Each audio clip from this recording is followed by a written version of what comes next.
Wendy, you've been down here for 3 weeks in the house. Yes. Can you give us your impressions of your freshman year in the house? What are you thinking? What's going on, etc.? Well, it's exciting being down here. There is a lot to learn, a lot of new faces, a lot of new names to learn, but it is exciting. We have started getting into our committee meetings recently, subcommittee hearings and committee hearings, and that's where the real work begins. And those have been exciting, and I've enjoyed that. Speaking of committee meetings, there was something that happened yesterday in one of the committees that you serve on, the Judiciary Committee. Can you tell us, and I believe there was maybe a minor altercation with another House member? Yes, the 24-hour bill, which would require a woman from the time she views an ultrasound to wait 24 hours before she could have an abortion.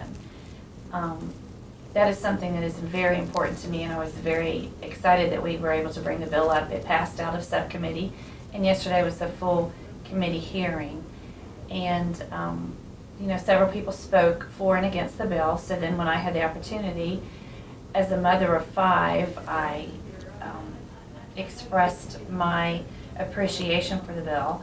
And as a mother and as a woman, once you view an ultrasound, how it does change your opinion, and I felt like the starting point for the 24 hours should be when the woman actually views her ultrasound. Another member of the committee wanted to take me to task on that, and we did kind of go back and forth a bit. He was arguing that I was going to ask a woman to come back 2 days in a row to have an abortion, and I was requiring her to miss work, where I feel, we're talking about a life here, and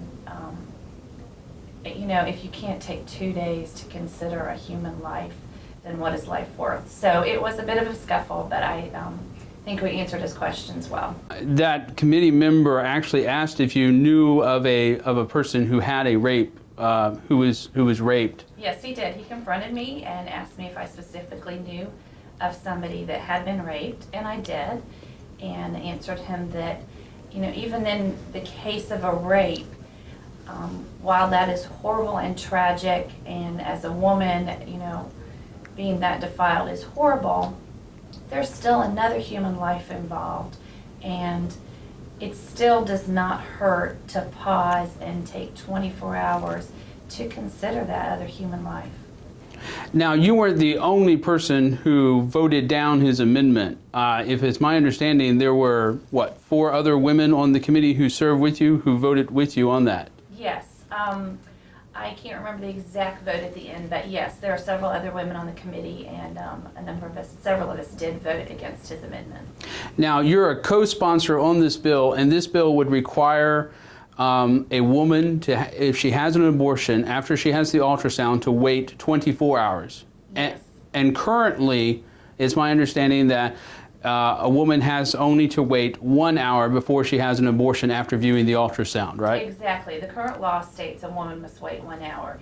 And if you stop and think about it, you don't have your tonsils out, you don't even have your wisdom teeth pulled, you don't walk into the office, meet with the doctor, and decide to go have your tonsils out in 30 minutes. So any other medical procedure that is out there, there's usually a pre-op or something where you consult with the doctor, and then at a later time you come have the procedure done. So this is one instance where I think there's certainly no harm in asking a woman to talk to the doctor, get all the facts, view the ultrasound, and then wait 24 hours before she goes through with it. And now, this isn't uncommon. I mean, I think 18 other states have the 24-hour waiting period, and one state has like an 18-hour waiting period, so it's Right. not unusual to have. No, in fact, there was a little discussion yesterday as to exactly how many states. Somebody said there were as many as 24 states that do have the 24-hour waiting period. So it's not uncommon. As a woman, I think when you view an ultrasound, your doctor can tell you, yes, you're pregnant, and you know it, and you talk about it, but when you sit there and actually see that beating heart and that little life, I think it does make it a reality for you. And I think to ask a woman to view that, and then to go home and really think about what she's doing for 24 hours is not much to ask. What other bills are you looking into with your freshman year? I know that there's several other coming before the Judiciary Committee, especially closed party registration. Yes, closed party registration is something that my subcommittee is going to be taking up in the next several weeks.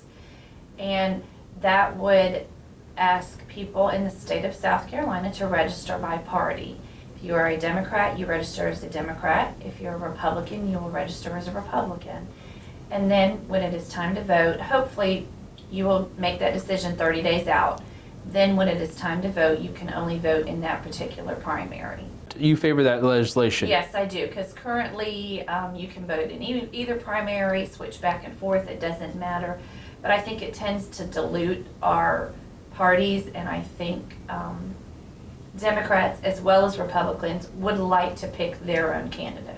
Wrapping up kind of here, what would you like to tell to the people of District 22? Have you seen a lot? Have you done a lot in the district lately since you've been elected? Well, I've tried to be out and about. I appreciate your support.